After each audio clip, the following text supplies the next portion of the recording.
이제 선생님이 전시 이야기를 들려줄게요. 따라와 볼까요?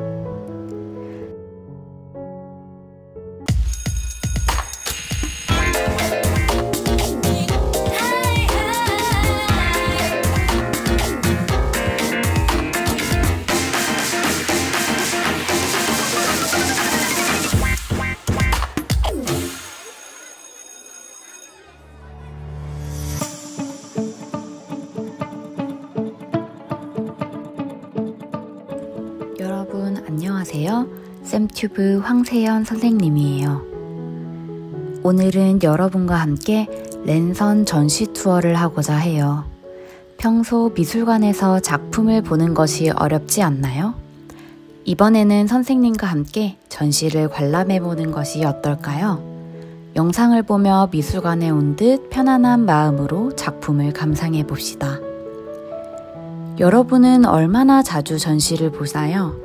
여러분이 가장 좋아하는 전시는 무엇인가요? 묻고 싶은 게 참 많습니다. 전시를 보는 방법은 정해져 있지 않습니다. 그저 여러분들의 발걸음에 이끌려 호기심이 생기는 작품을 보러 가면 되는 것이지요.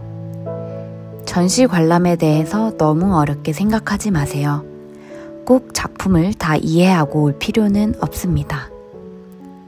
이제 선생님이 전시 이야기를 들려줄게요. 따라와 볼까요? 선생님이 방문한 미술관은 가나아트 91이라고 하는 곳이에요. 서울의 한강진역 주변의 미술관입니다. 가나아트 91은 이런 벽돌 구조물 속 통창의 공간으로 이루어져 있습니다. 여러분이 사는 곳 곳곳에는 이렇게 건물에 숨겨진 미술관이 아주 많답니다. 이곳에서는 한국 현대미술을 대표하는 작가들의 그룹전 Trace of Times, Echoes of Space 라는 전시를 개최합니다. 이번 전시는 각 작가가 자신만의 방식으로 시간과 공간의 개념을 확장하고 이를 예술적 언어를 통해 재해석하여 구축한 독창적인 예술 세계를 조망합니다. 오늘 선생님은 전시를 통해 미술책의 맨 뒷장에서 볼 수 있는 한국 현대미술의 대표적인 작품을 설명하고자 합니다. 선생님은 처음 전시장에 도착하면 이렇게 전시 전경을 한번 쭉 돌아봅니다.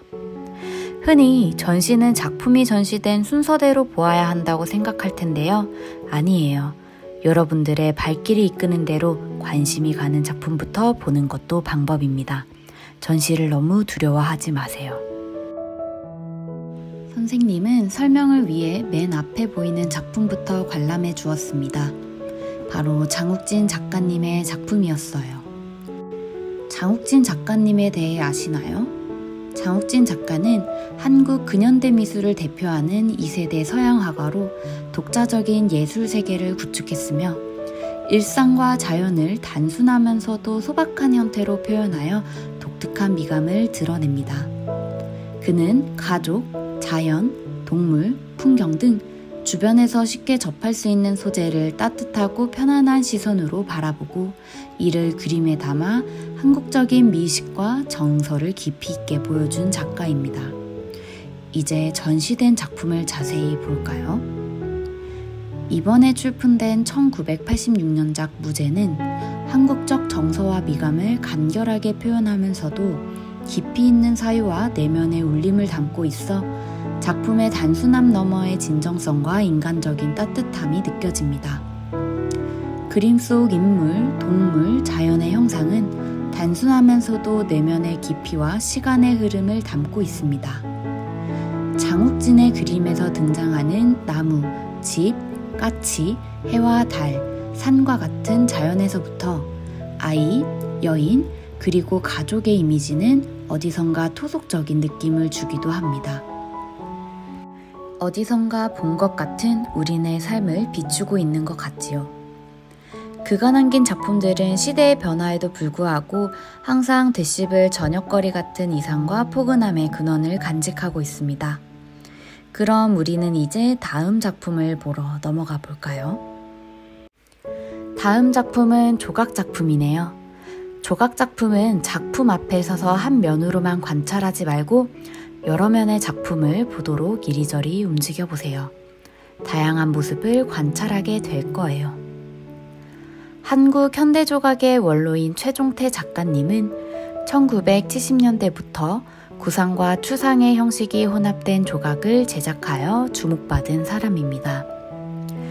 특히 그의 두상 조각은 불필요한 장식 없이 매끄러운 선으로 구현되어 인간의 본질을 탐구하고 시공을 초월한 영속적 시간을 표현합니다. 작품에서 보이듯이 그는 나무나 대리석 등 다양한 재료를 활용하여 이미지를 단순화하고 또 간결하게 표현하였습니다. 작가가 활동을 전개했던 한국의 1960년대에서 70년대에는 단색화 추상 형식이 주목받던 때였습니다.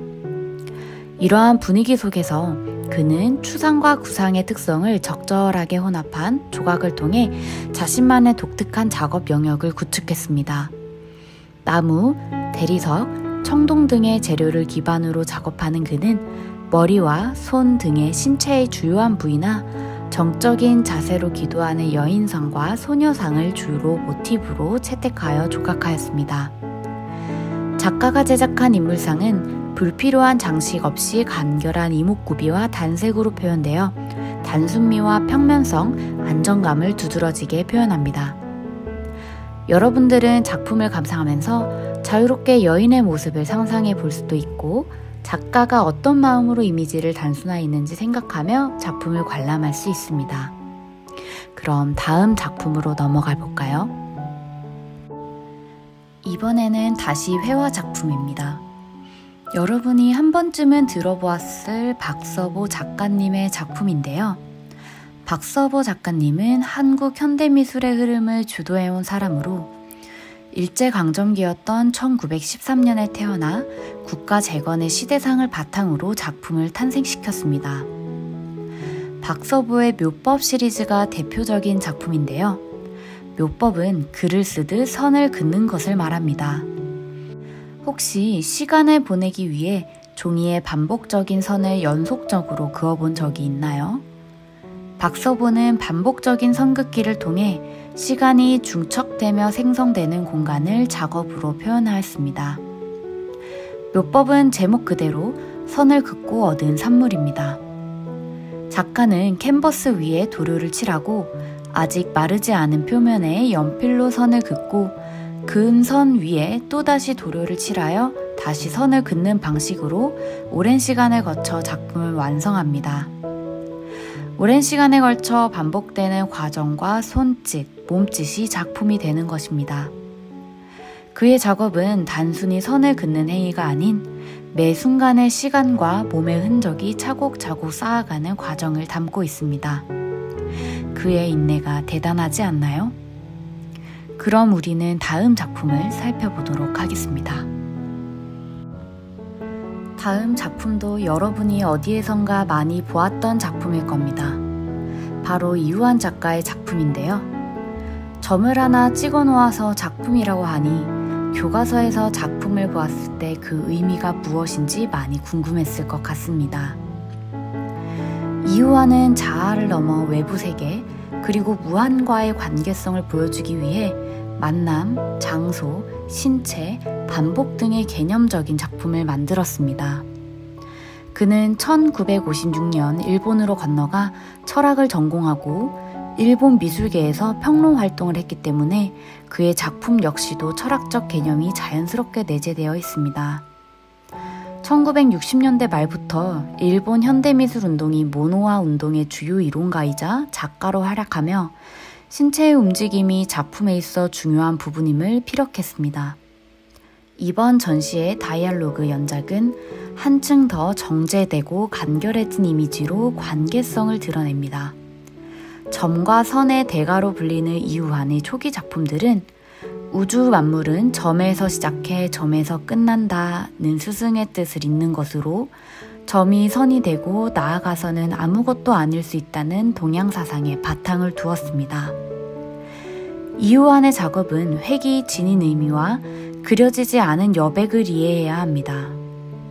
회계는 무한한 순간 속에 정지한 듯 고요한 가운데 움직이는 듯 정중동, 생동감, 기가 흐릅니다.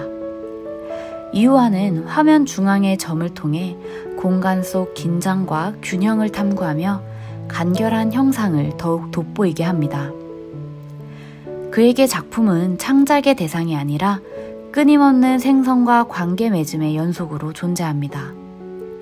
획과 여백의 관계에 주목하여 작품을 봐주세요. 여러분이 천천히 작품을 곱씹고 이해하면 좋을 것 같습니다. 그럼 다음 작품으로 넘어가 볼까요? 다음 작품은 화려한 색을 지닌 유영국 작가의 작품입니다. 유영국은 한국 근대미술의 격동기를 겪으며 추상미술의 영역을 개척한 인물입니다. 그는 한국의 모더니즘 미술을 리드하면서 산을 모티브로 하여 선, 면, 색채로 구성된 비구상적 형태로서의 자연을 탐구하였습니다. 유영국의 작품은 자연의 원형을 단순화하고 응축하여 시간과 공간의 본질을 형상화합니다. 어렸을 때 산을 세모 모양으로 그린 기억이 있지 않나요? 점, 선, 면, 색 등을 활용한 독특한 조형 언어를 구사한 그는 한국의 변화하는 풍경을 화두로 삼아 사실 그대로가 아닌 자연의 근원을 표현하고자 했습니다.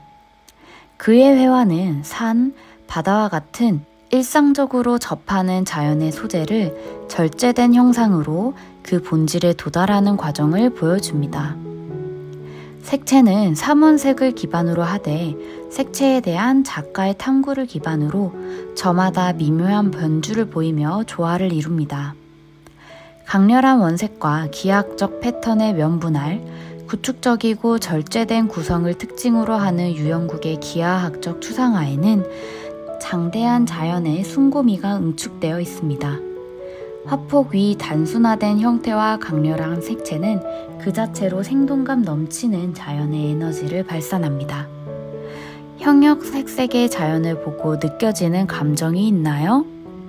자연의 풍경이라고 생각하고 자유롭게 작품을 감상해 봅시다. 마지막 작품으로 넘어가겠습니다. 마지막 작품은 이상국 작가의 작품입니다.